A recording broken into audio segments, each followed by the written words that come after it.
Now हम बात करते हैं embryonic stem sales, right. Firstly हम देखेंगे कि एम्ब्रियोनिक स्टेम सेल्स होते क्या, राइट। एम्ब्रियोनिक स्टेम सेल्स है दैट मींस प्रेजेंट कहां रहेंगे, एम्ब्रियो, राइट। एंड एम्ब्रियो भी कब वाला, कौन सी स्टेज वाला, 5 to 7 डेज वाला। दैट मींस इस स्टेज पर आते आते, इतने डेज तक आते आते हम देखते हैं कि इसे हम ब्लास्टोसिस्ट कहते हैं, राइट।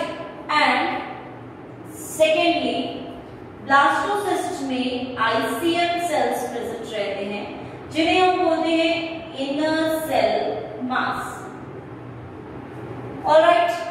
इनर सेल मास इनके अंदर प्रेजेंट रहते हैं, प्लस इनके साथ ट्रोफोब्लास्ट लेयर भी प्रेजेंट है, राइट। बाहर outer layer is trophoblast and inner cell मास।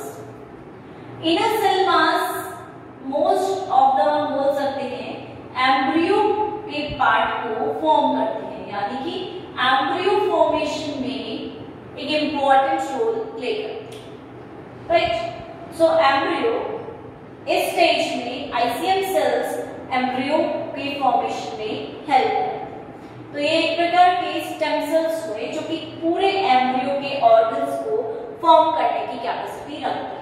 अब इन सेल्स को हम प्लूरिपोटेंट सेल्स भी कहते हैं, राइट। एंड इफ हम इन्हें प्लूरिपोटेंट सेल्स कह रहे हैं, इट मींस इनमें कैपेसिटी है कि ये 3 जर्मिनल लेयर्स से जो भी पार्ट बनेंगे उन सभी पार्ट्स को फॉर्म इजीली कर सकते हैं, राइट। दैट मींस अगर एक्टोडर्म है, मेसोडर्म है एंड एंडोडर्म है, राइट, तो इनसे सभी स्ट्रक्चर्स को ये फॉर्म करेंगे। एक्टोडर्म से नर्वस सिस्टम, स्किन, आईज, इन सारी संरचनाओं को फॉर्मेशन करते हैं। मेसोडर्म से बीच वाले पार्ट, स्केलेटल्स, मसल्स, बीच में जो कैविटीज प्रेजेंट रहती हैं, इन सभी सिस्टम्स को भी फॉर्मेशन रहता है। मेसोडर्म प्लस एंडोडर्म दोनों मिलकर रिप्रोडक्टिव सिस्टम, एंडोडर्म यहाँ पर कंबाइन करती है और हमारा एक्सक्रीटरी सिस्टम, हमारा रेस्पिरेटरी सिस्टम, हमारा डाइजेस्टिव सिस्टम, हमारे सारे ग्लैंड्स, तो ये तीनों जर्मिनल लेयर्स मिलकर हमारे पूरी बॉडी की ऑर्गन्स को फॉर्म करते हैं।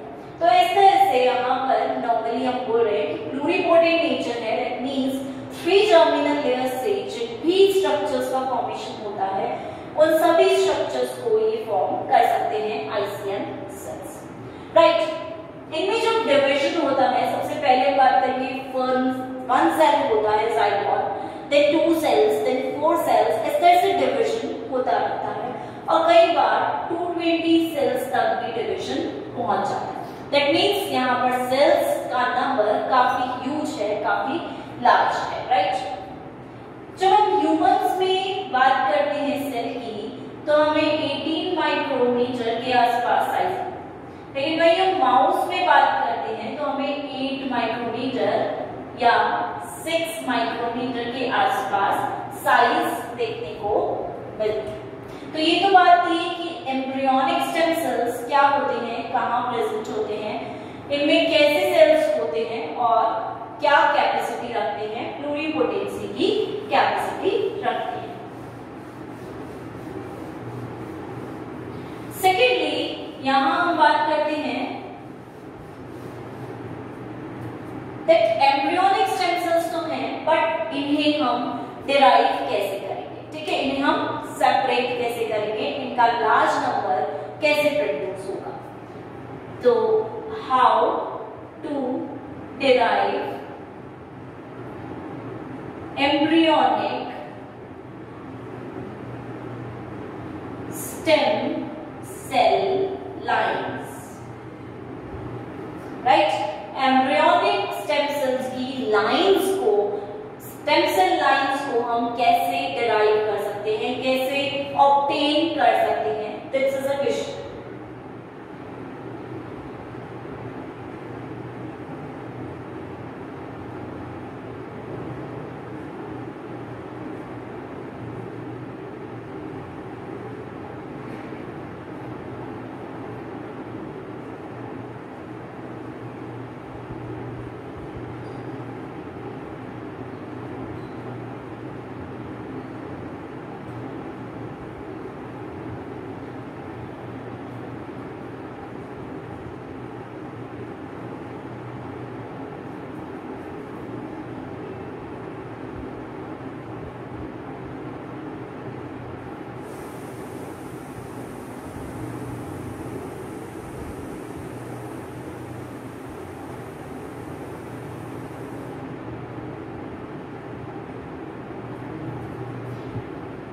राइट।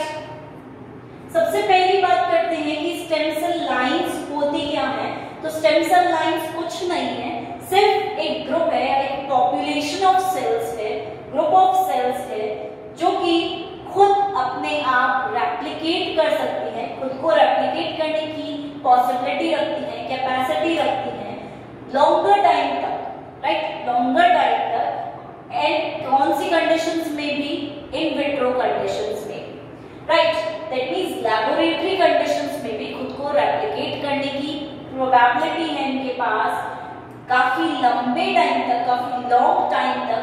तो उन पॉपुलेशन ऑफ सेल्स को हम स्टेम सेल लाइंस बोलेंगे, राइट। क्लियर है कि एम्ब्रियोनिक स्टेम सेल लाइंस से हमारा क्या मतलब है कि लेबोरेटरी में भी वो रेप्लिकेट हो रही हैं और बहुत लंबे समय तक रेप्लिकेशन प्रोसेस शो कर रही है, राइट। अब हम ये ऑब्टेन कैसे करेंगे ये चीज भी देख लेते हैं।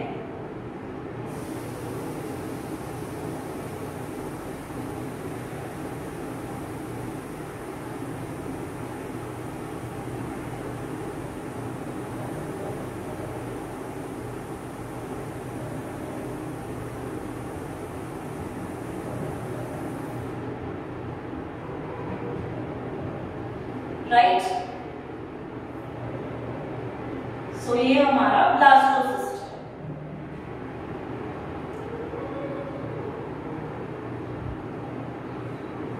Cavity, this is ICM, inner cell mass, right, this is trophoblast जो कि आउटर लेयर।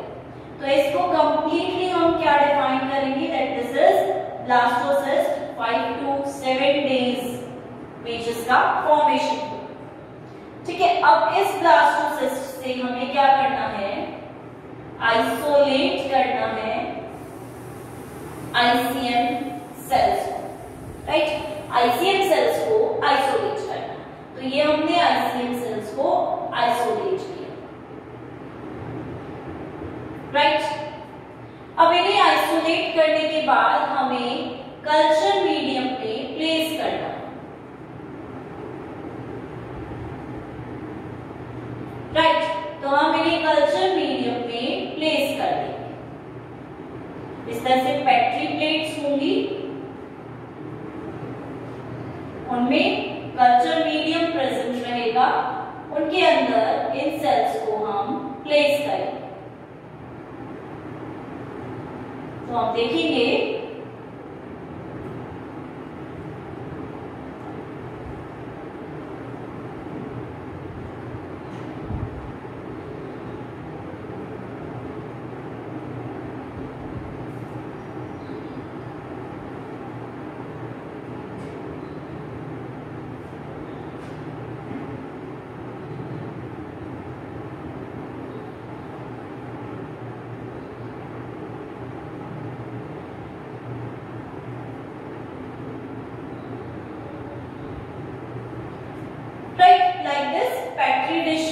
कल्चर मीडियम है, वहां पर इनका प्लेसमेंट हो, राइट।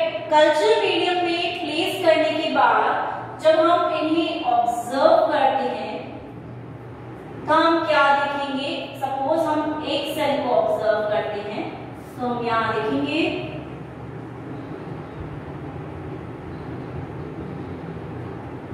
देखिए काफी ज्यादा साइज में ग्रो हो चुका है,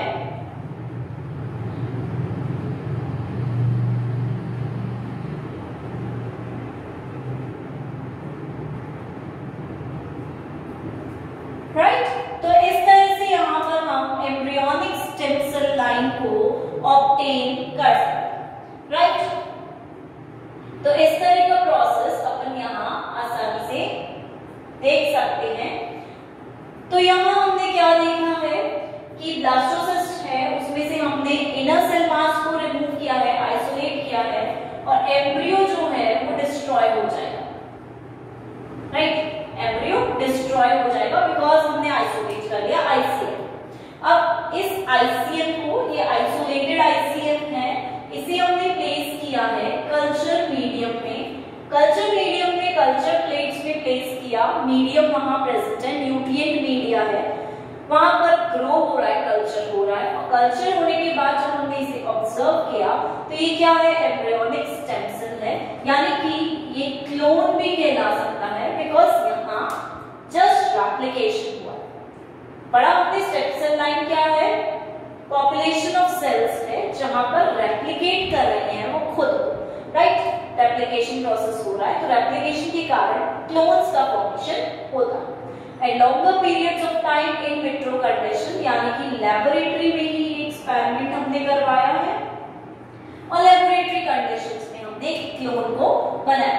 अब इस क्लोन के थ्रू हम आसानी से हमने बोल दिया हमारे पास embryonic stem cell line obtain हो चुकी है, तो इसके थ्रू हमें जिस भी टाइप के सेल्स फॉर्मेशन करवाना होगा हम उन सेल्स को फॉर्म इजीली करवा सकते हैं, राइट।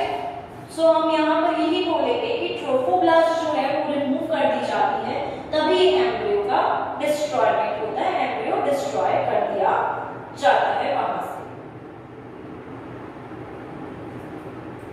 नेक्स्ट हम देखेंगे कि इन प्योर लाइंस को, इन एम्ब्रियोनिक स्टेम सेल लाइंस को हम कैसे यूज कर सकते हैं, ठीक है। सो नेक्स्ट हमारी हाईलाइट होगी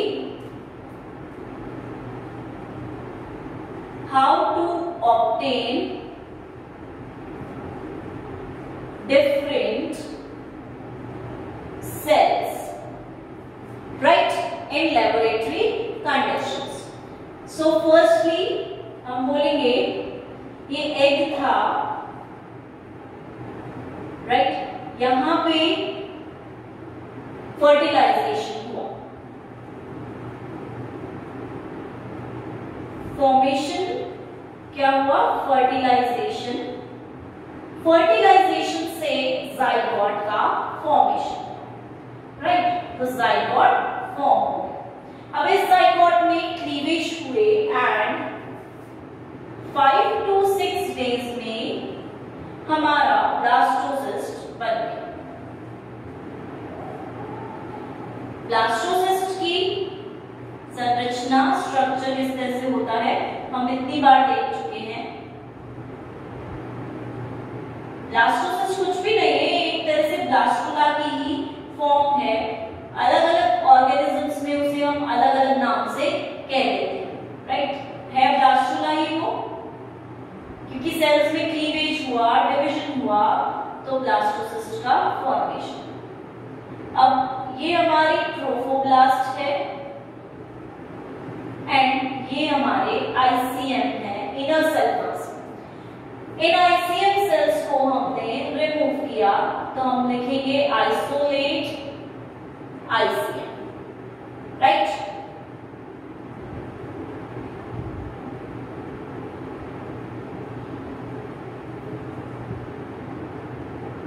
इन आईसीएम सेल्स को हमने कल्चर मीडिया में प्लेस किया, placed in culture medium,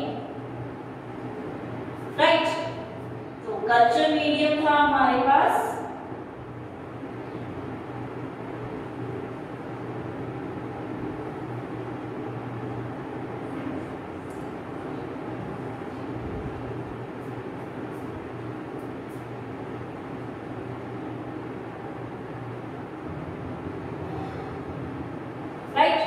secondly हमने यहां पे और क्या किया,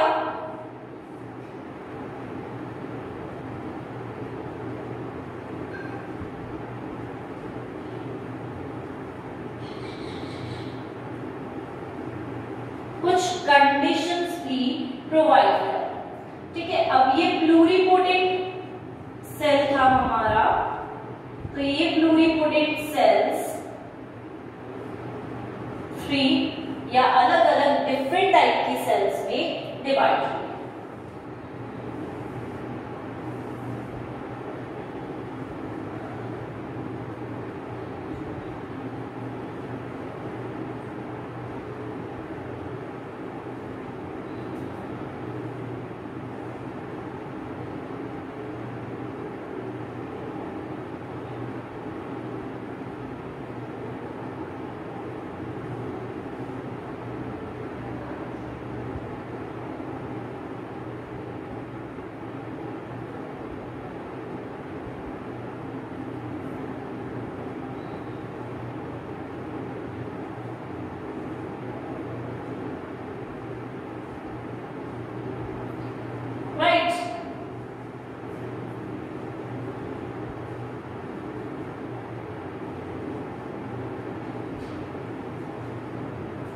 सो हुआ क्या है यहाँ पे, ब्लास्टोसिस्ट फॉर्मेशन।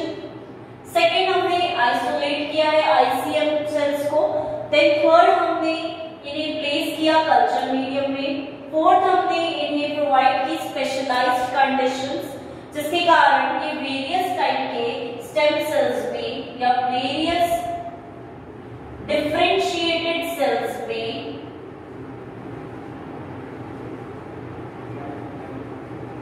फॉर्मेशन हो रहा है इनका, क्योंकि हमने ऐसी कंडीशन उन्हें प्रोवाइड। तो एक प्लूरिपोटेंट सेल हमारे डिफरेंट सेल्स में कन्वर्ट हो गया, यानी कि इससे एक सेल से नर्व सेल्स भी बन रहे हैं, मसल सेल्स भी, स्किन सेल्स, ठीक है।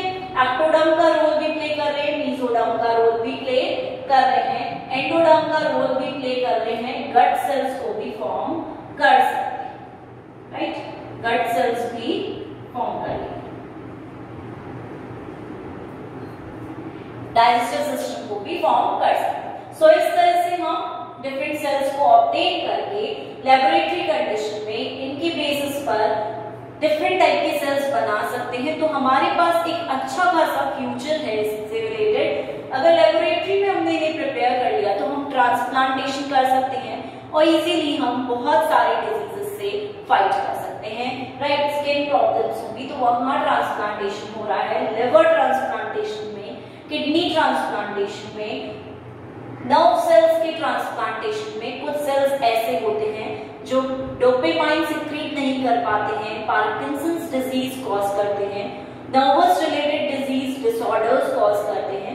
तो वहां पर हम ऐसे नर्व सेल्स को लेबोरेटरी कंडीशन में बनवाकर इजीली ट्रांसप्लांट कर सकते हैं और डिजीजेस से अपने आप को सेव कर सकते हैं। तो इस तरह से इन स्टेम सेल्स के बेसिस पर हमारे डिजीज इंडस्ट्री को, मेडिकल इंडस्ट्री को काफी फायदा मिल सकता है और हमारी काफी सारी लाइफ जो है ऑर्गेनिजम्स की, उसको हम सेव कर पाते हैं, राइट, इजीली सेव कर सकते हैं, लाइफ सेविंग बन सकते हैं। तो एप्लीकेशंस बहुत जगह पर इनके यूज आ सकते हैं। अब फर्स्टली हम बात करते हैं यहाँ पर advantages of embryonic stem sales, right. In stem cells के क्या एडवांटेजेस रहेंगे, यानी कि इनके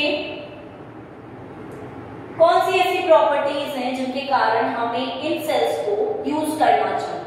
तो फर्स्ट प्रॉपर्टी हम बोलते हैं फ्लेक्सिबिलिटी और दे आर फ्लेक्सिबल।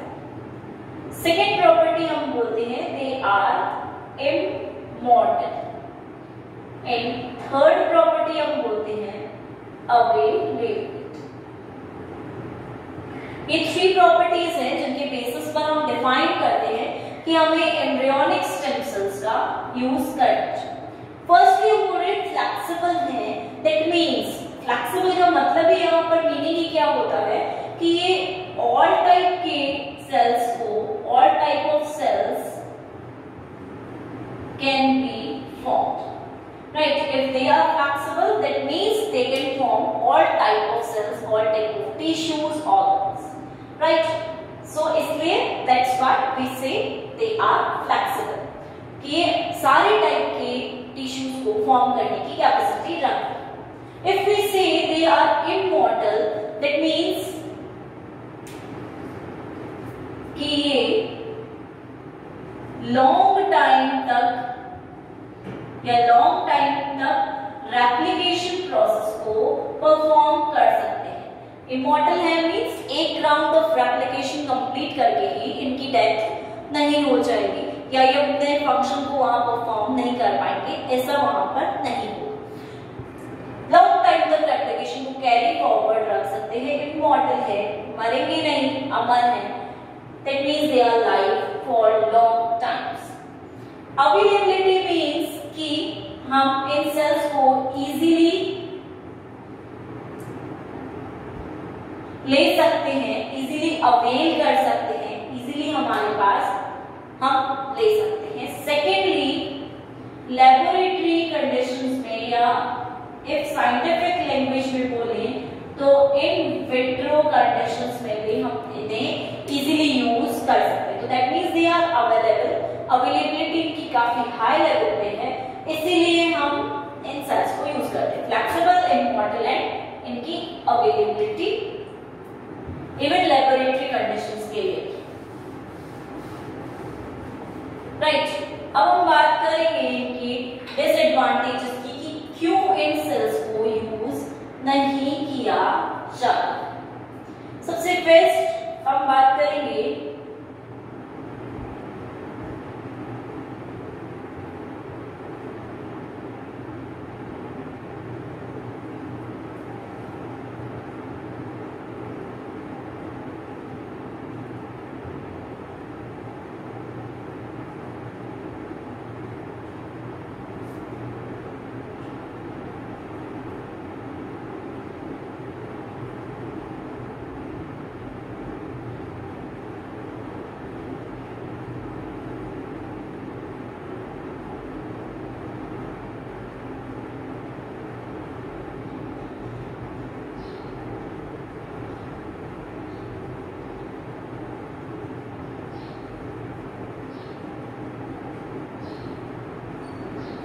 ये इनके एम्ब्रियोनिक स्टेम सेल्स के डिसएडवांटेजेस हैं।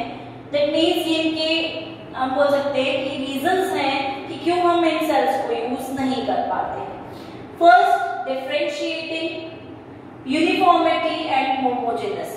दैट मींस इनके अंदर हमें यूनिफॉर्मिटी देखने को मिलती है, ऑल सेल्स सिमिलर टाइप की होती है, क्योंकि अभी इनमें डिफरेंशिएशन नहीं आया, डिफरेंशिएशन अभी स्टार्ट ही नहीं हुआ है। All type of cells are of same type. That means अगर एक सेल भी डिजीज कंटेन करता है तो वो सभी सेल्स में प्रेजेंट है, ये हम बोल सकते हैं, because they are very much uniform in their structure, in their nature.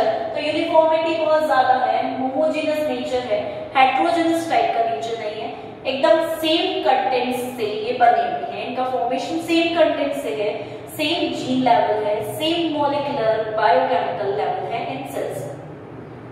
That means एक भी अगर एंजाइम कम है, बायोकेमिकल कम है, मॉलिक्यूल्स कम है, तो वहां वो हमें प्रॉब्लम कॉज कर सकते हैं। तो ये एक तरह का डिसएडवांटेज है कि यूनिफॉर्मिटी एंड होमोजेनिसिटी देखने को हमें ऑब्जर्व होती है इन सेल्स। सेकेंडली, ये वाले सेल्स काफी ज्यादा इम्यूनोजेनिक होते हैं, इतना स्ट्रॉन्ग इम्यूनिटी पावर इनमें नहीं होता, इजीली इनमें डिजीजेस प्रॉपरली आ सकते हैं, इसलिए हम इन सेल्स को कंसिडर नहीं कर सकते। ठीक है, इम्यूनिटी पावर काफी ज्यादा स्ट्रॉन्ग नहीं।